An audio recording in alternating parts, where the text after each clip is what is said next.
please welcome the Commissioner of the Juvenile Justice of the state of Kentucky, Hasan Davis. Remember that song by Bill Withers, Lean on Me? You know how it goes? Sometimes in our lives, we all have pain. Come on, hands up. We all have sorrow, but if we are wise, we know that there's always tomorrow. Anyway, that was the song on the radio today. Got the news about my cousin. See, I was at home by myself, had the radio turned up kind of loud, and I guess I was trying to sing when the phone rang. Hello, I said, but nobody answered. Hello, I said a bit loud, and this voice starts screaming, he's dead. They killed Bebe, and then the world starts spinning, and me trying to sit before I fall, this voice echoing through my soul. They killed Bebe. And Bill's on the radio singing, call me when you need a friend. See, Bebe was my cousin, about the same age as my youngest brother, Tony, and he was dead. The first of my generation to go out like that. Now, he wasn't the last, and he wasn't the youngest. He just got to be the first. Bebe was a father at 16. He used to run the streets. Well, we all ran the streets, but he knew how to laugh at himself. And you got to know how to laugh at yourself if you hope to survive those streets. So I go home for the funeral. And the boy who killed my cousin is already out of jail. And me and mine start talking like it's time to go play. You know, it's time to go play judge. It's time to go play jury. It is time to go play executioner. And that's when it hits me. This is what it's all about. Letting your emotion drive you to the edge of sanity, holding on so tight and so long to the madness that it eats you up from the inside, and it builds and it builds, and then blam! You can't help but go off like a gun. Somewhere another mama sits staring at her phone she know won't ever ring. Somewhere a little girl sits staring at a door she don't know will never open. And somewhere a whole family, a whole community is changed again forever. And that is not how I want to make it to the other side.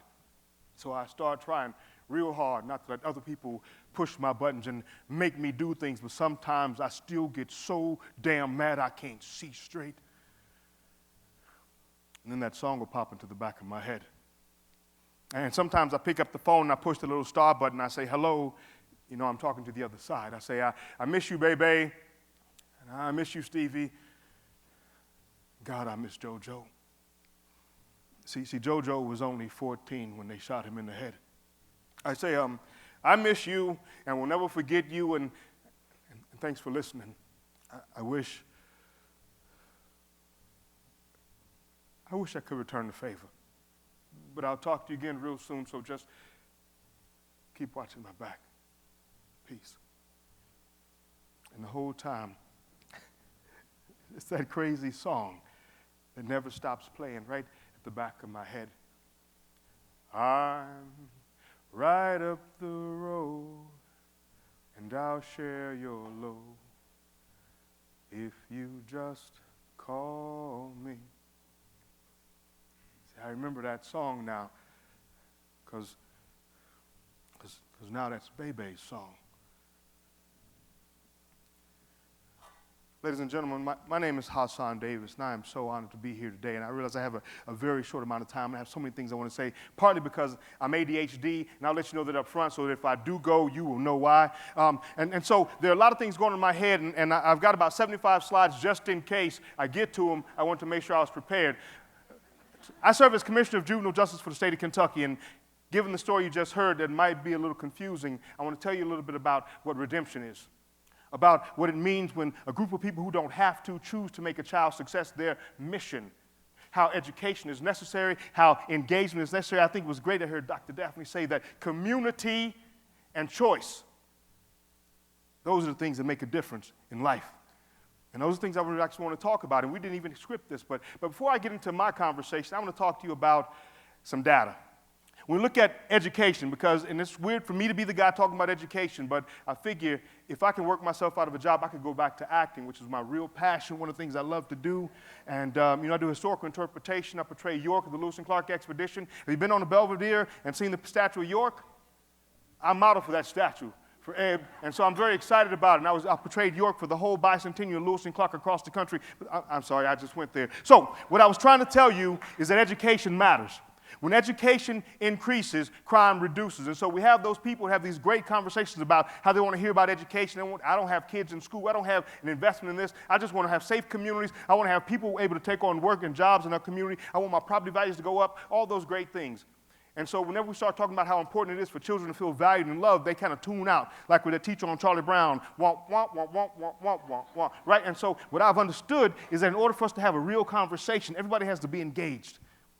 And so taking it out of my heart and out of my granola in my pocket to some real hard data so that those people who don't think it's their problem understand this is our concern. Because education matters. If you look at the data here, you're looking at a 5% increase in high school graduation rates for males 20 to 60 in the United States would create these kind of changes. These kind of hard reductions in crime, from assault to burglary to murder to rape, all of those things. And I'm not going to go through them, but you can look at them real quick. I got more. When we start to look at the annual cost of crime-related incidents, and we start to look at that same reduction of 5%, right, increasing education, graduation of those males, 5%, we look at about $18 billion, that's a B, y'all, $18 billion in crime-related cost reductions. That's lives we don't have to repair, homes we don't have to rebuild, cars we don't have to restore, lives we don't have to make again. We don't have to incarcerate somebody at the tune of $87,000 a year. That's what it costs to incarcerate a child in my system a year. $87,000, y'all. You think about that. We can send them to Harvard with books paid for, in a nice home, with a valet and a cook, right? Now, you do the math, you do the cost-benefit analysis, you tell me that this is a system that is preparing people for the future and using our money the best it can. But in order for it to change, there have to be more people intent on creating community instead of demanding quick justice. It's kind of like the food conversation. You can get it easy or you can get it right, and we have not gotten it right. And so we need to do something different. When we start to look at, and I'm just going to go a couple more, 10% increase in male high school graduation rates will create these kind of changes in our justice system. And so when we talk about safety, when we talk about building community, when we talk about transforming lives, this is the conversation all of us have to have. This is the demand we have to make, because if we want to be safe, if we want to be stronger as a nation of people, if we want to be better, we need to be preparing all of our children, not some, not select, all of our children for their greatest dream, not ours. And it's a real challenge because it forces us to change the lens that we look through when we see these young people. Now, I'm not going to go through any more because I got a lot of other things that just came into my mind I want to talk about, but be really clear. Adults, it takes about $12,000 a year to educate a child, about $28,000 a year to incarcerate an adult. You do the math. The further up the stream we go, the more money it costs. We spend about $14 billion on education, about $74 billion on corrections. You do the math.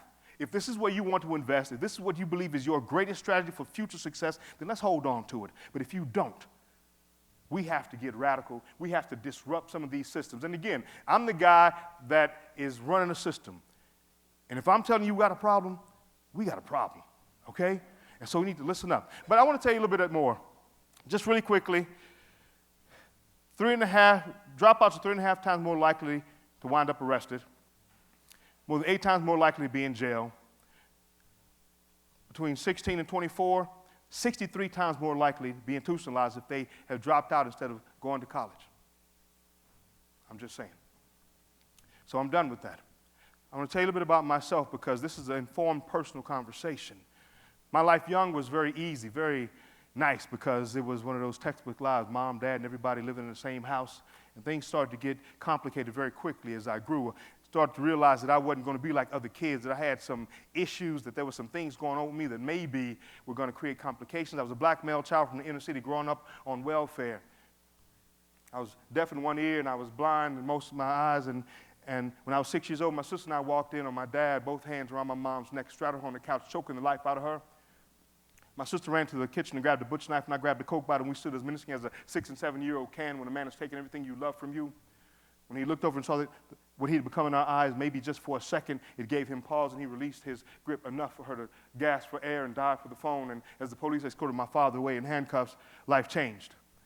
First, there was separation. From separation came divorce, and everything began to spiral out of control. We wound up moving from aunt to cousin to friend to whoever until Mom finally settled down and was working 3 or 4 jobs. We wound up on welfare, on food stamps. And it wasn't cool like the credit card you get now. It was that big book you get at the end of the month with the brown dollar bill food stamps and the $5 bills that were green and the $10 bills that were purple. And when you went to the store to buy your food, everybody knew you were one of them people because you were paying with a coloring book. And life was hard. And in kindergarten, they used to lock me in the coat room because I was one of those kids. Wasn't worth their time, their presence, their passion, because I was one of those kids. And they used to lock me in the code room because they didn't want me to infect the others, I guess. And I sat there for a while, shut down, because I'm an engaged learner. My disabilities create this other great ability that I can actually absorb and move with the young people around me. So when they put me in that box for a few days, I just shut down. My mom always told me, you find yourself in a place, 2 things you have to do. Figure out why you are there and what you do with that, make that experience well. I knew I was there, but how do you make this good? So after about 3 days in the box, I looked around kind of dismayed, and I realized that the coat room was also where everybody kept their lunchbox. And all of a sudden, I understood my purpose. God had given to me to be full and fed. And so Susie had a peanut butter jelly sandwich without the crust. Bobby always had fruit cups, and Jimmy always had Tang, instant breakfast drink. Y'all remember Tang? And so for a few days, I ate good. I ate great. Until they started to investigate, because Mama came to school angry because her daughter didn't come home with her food, and so they came in the cold room, and there I was with 7 or 8 lunch boxes spread around me like Hasan's buffet up in there. So they had to put me back in the classroom to keep an eye on that bad boy who eats everybody's lunch, which was good because they accidentally put me back in the zone, created a possibility where they didn't see one. But I continued to struggle. When I was 11 years old, I got arrested. Long, drawn-out thing. I won't get into all the detail, but my mama came to pick me up. She was different than the other moms that showed up. She wasn't angry and crazy and out of her mind. Mostly it's fear and concern, but it all comes out that same vitriol screaming. She was very calm, and she thanked the officer and did the paperwork, and I thought she was just holding off till we got out the police station so she wouldn't get arrested for beating me. And we were on the way home, and I'm sitting in the car right next to the door with no seatbelt on, with my hand on the handle just in case I got to bail out, because we didn't have to wear seatbelts back then. Remember that? And I'm waiting for her to go off of me, and I want to justify myself and make it clear that I made a hard choice because this is the life I got. Nobody's going to give me a better one. Somewhere in that ride, I finally found the courage to look up at her, and I just see her crying these huge crocodile tears. And she looked down at me and said, "Baby, if you could see what I see every time that I look at you, you would know how great you were." I didn't know what to do with that, but it's the first time anybody looked at me and told me that I was more than all those labels, all those other things. And it made me curious, and so I held on to it. I still had life to live and choices to make, but I held on to it just in case there came a time when that would be valuable. And so as I finished up elementary school, my 5th elementary school, working on my 12th school home placement, I wound up in alternative school. I found out that my mother actually placed me there because she realized that I needed to find a place that would actually value my difference. And this was a unique school that I didn't realize was a private school till my 3rd year. And I realized my mother was making arrangements to pay off in labor my presence there, which was a pretty incredible gift. But the administrator of the school called me to her office one day, and I expected the speech you get when you're a kid that I was. "I know who you are. I'm just waiting for you to mess up so I can get you out of here." And I'm like, we can probably get that done by lunchtime. I know the routine. But she sat me down, and Dr. Rain Wilson looked at me, and she was legally blind. She could see shadows out of past about here, and she just looked at me, and she said, "I think you can accomplish anything you set your mind to, and all you can do is prove me wrong." And I wasn't sure if she actually knew it was me, and so, I did the eyeball test, and her eyes didn't move, so I was like, she could be talking to herself. I said, "It's Hasan, right? I know who you are," she said. "And I think you can accomplish anything you set your mind to, and all you can do, Hasan, is make me a fool for believing such a thing." And the first time in my educational career, somebody told me that I was great and dared me to give up great for something less fulfilling. And I didn't know what to do with it, but it sounded good, and so I held on to it to see if there might come a time when I could actually use it.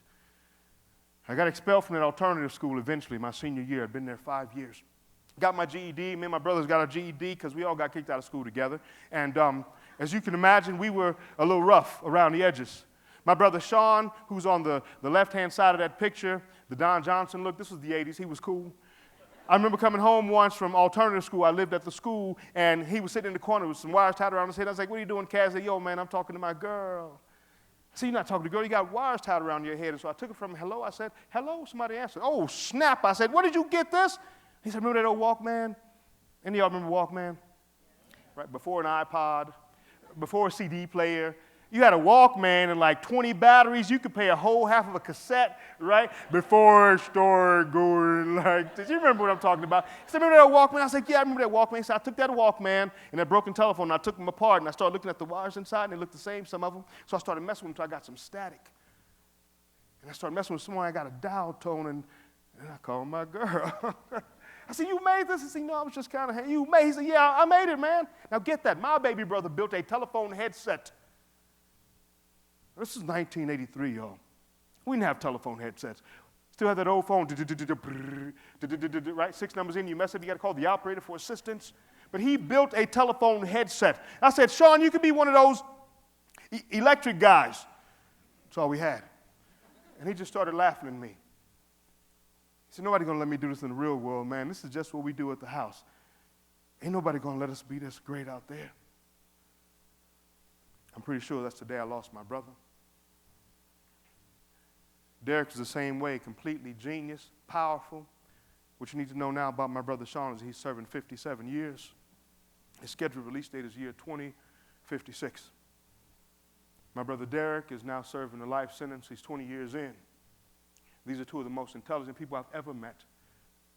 But they fell into a trap that so many of our children do. They start to believe so much of what they're given on the outside that those few voices, when they finally have the chance to choose who to listen to, they can't imagine that numbers don't count, right? They couldn't imagine that they could choose which one of those voices to hear. And that's where it went. I came to Kentucky, run away from Atlanta with my GED and expulsed from alternative school, my juvenile criminal record, and I said it's going to go to college, to Berea College. And I wound up there, and Berea is a unique institution if you know about it. You have to be poor to go there, and they pay everything to let you in. And I convinced them to let me in because I know that wasn't their plan, and I got expelled twice. And I want to tell you that because that's a very important thing to understand. People fail all the time, but sometimes there has to be opportunity to stand up again. And what we do very poorly as a society is create those opportunities to flex, to get back on our feet and to move again. And it is absolutely critical. When I was at Berea and I was learning about myself and I was changing everything about who I wanted to be, I realized I was a people person, which I didn't know when I was this guy, because I couldn't afford it. You know, when I first got to Berea, people would walk past me, hey, how you doing? I was like, you know, and about 3 days into it, the same guy talked to me in 3 days in a row, and I finally stopped him and said, man, I don't know you, and you keep talking to me like we're friends. If you speak to me tomorrow, I'm going to knock you out. And he did not speak to me the next day, but he kind of made this wide route. But for me, that was my protection because I didn't know anything about this place. People didn't look like, think like, act like, talk like me, and I had no cues for this environment, but I wanted to find out. And so I struggled, and I tried new things. I became a cheerleader. I got into acting. I started hanging out with the ag guys down at the farm. They had the best parties. And I was widening my net because I realized that all the experiences I had up to this point were not going to get me to the next level. I needed to build new relationships and create new associations. But I still struggle with my disabilities and not telling anybody because that's very painful to admit that as you go up to college, you're still working in remedial English and math, and you can't read the words on the page. And so sometimes that becomes our opt-out. When I was a kid, I just punched people in the head and they left me alone. But now I'm trying to be somebody else. But through all this transition, I got my second time back at Berea, I was still making my journey home to my brothers and being that guy. I figured you could do both. And I wound up at home once and had this experience. And people always ask me, so when was the moment? I had a kid ask me once, do you know what your birthday was? And I said, well, I was born in December. He said, I didn't ask your birth date, I asked your worth date. And I said, well, that's interesting. The day you realize you had enough value that you would be willing to do anything to keep it and make it greater. And I thought about it, and there was a time when I went home, and my journey home would always be me processing my mind to transition from this guy who loved everybody and was on every club at college to that guy who was ready to take out anybody that threatened me or my family. And I got home, and the first thing I had to do was fight my brother's full contact, no holds barred, because they had to be sure that college and cheerleading had not corrupted me so much that I would not be able to handle what I had to handle. And so once they were convinced that I could still hold my own, I was busted up. We were going to go out to this club and check out this band that my father had started, a reggae band. And I never heard him because I was away at school or in the Army. And so we're riding around this old pickup truck, and we're looking for this club, and we can't find it. So Chevy S10, it's a black S10 with a red stripe and no grill, 3 guys in it. And Derek was driving, Sean was in the middle, and I was at the door. And we couldn't find this club, so we stopped in the gas station parking lot to kind of figure it out. You know how guys are in trucks, right? You don't go ask directions. We're just kind of sitting there thinking about it real hard. And while we're thinking about it real hard, this bass starts building. I mean, it's a furious bass. The whole truck is starting to vibrate. And a few seconds later, this old hoopty comes gliding into the parking lot, riding low, tinted windows, and he stops. And all 4 doors open. These 6 guys roll out. And they walking like they own everything they can see, and they look over at us. And my brother Derek, who's driving, says, "You see what those cats are looking at us?" I'm like, "No, man, I'm just trying to figure out what a club is." But when you're looking for something like that, you always see it. And so Derek throws the truck in the drive, and he pulls in and blocks their car out. And everybody starts rolling back out the store. And I'm at the door, so I start doing what I do. "Hey, guys, it's okay. We're trying to find this club. Maybe y'all can help us out. You can come hang out with us if you want. I'll buy you a drink," because I'm a college student. I talk to people now. But clearly they have not gotten the memo, so they start this barrage of conversation with my brother. My brother is a verbal gymnast. He knows how to turn a phrase, and he knows how to make you so mad, and they're just escalating, going back and forth, and finally Derek gets tired of all this conversation, so he reaches up and he taps the 38th, and he keeps on the dashboard just to let them know, "If you are looking for stupid, we are right here, waiting for you to show up." But when he taps the 38 on the dashboard, they do something that I guess if I was in my right mind would not have surprised me, but they don't even acknowledge it. "You must be out of your mind if you think we're afraid of a 38. Not what they said, but that's what they meant. "You must be out of your mind if you think we're afraid of a little 38. And they start to escalate again. And so the whole time I'm sitting there going, I've got to figure out a way to get this back on track. "Derek, why don't we just drive, man? Hey, we're just trying to find this club. You help us out. You can come hang out all night if you want to." My whole hope is to make sure that Sean doesn't engage, because the whole time he's been sitting here silent. Thing you know about my brother Sean is he only has 2 gears. He's got neutral and he's got overdrive. Either everything is really good or we have a problem. And I know it's only a matter of time before we get to plan B. And so I'm trying my best to negotiate. I'm the oldest. Before I left, I had some weight, I had some authority. Now I'm just that egghead college boy who comes to play hard every once in a while. And so I'm trying to orchestrate this and create a new direction for us. I can feel Sean's body start to hum. His body temperature rises, and I know we are about to hit that critical mass. And so I'm saying, "D, let's drive. Dude, I'm trying to find this club. I need you to help me out right now." They don't realize that we're about to hit this point. And finally, Sean says, "That's it, I'm done." He starts to scream and yell at me, and he's pushing back on the seat because in that old Chevy S10, it doesn't have a full cab like the big trucks. But the passenger seat tips just a little bit, and there's a little space right there. And right behind me is an Uzi machine gun. And I know that if Sean pulls that, we are done. And so I'm pushing back on the seat, fighting my brother. "No, Sean, drive, Derek. Man, I'm trying to find this club. If you help me out, that would be really good." And the whole time I'm trying in my head to think about the people that are going to get that call, my mama, and somebody's going to say, "You know you did your best, but this was only a matter of time." And they're going to turn on the news, and somebody say 3 black boys arrested for murder, film at 11. And all those people that saw me fall and stumble all this time are going to be able to say, "See, I told you." And my mama don't deserve that. And so I'm fighting my brother to keep him in check. And while I'm focused on him trying to keep this seat back, they don't know I'm trying to keep them alive. Maybe they think we praying, that there's some fear, and so they escalate. "I got something for the 38 of yours, punk." And I hear the back door of the hoopty open up, and I know, because if it was mine, it'd be there. There's got to be a shotgun where he's reaching. And this goes all the way into the car, and all of a sudden things change, because as much as I want my mama coming down to the jailhouse tonight to visit her boys, there is no way in hell she's coming to the morgue. So I got to choose. And if I got to choose, so I take a deep breath and I lean up on the seat. And I realize that this is not the place for educated men to be. And I've got to give it up because all those people about to be right. I let my brother pull the machine gun out. And if you've never heard the charging handle of a Uzi chamber, that first round makes a very distinct sound when it locks. And everything freezes as these guys start screaming, machine gun, and they're diving for cover. And he aims the machine gun out the window past me. And the kid who's reaching into the car, he starts to back out, and he's got his hands up, and he comes up, and he's about 3 feet from me, and I can stare down the barrel straight into his chest, and he makes eye contact, and he says, please,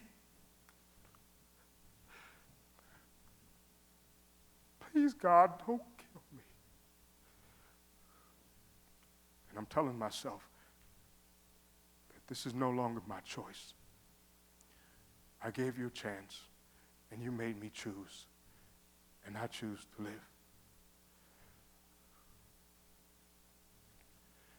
And all those words, stupid, monster, thug, mistake, all those words I've been deflecting my whole life finally settle on my shoulders.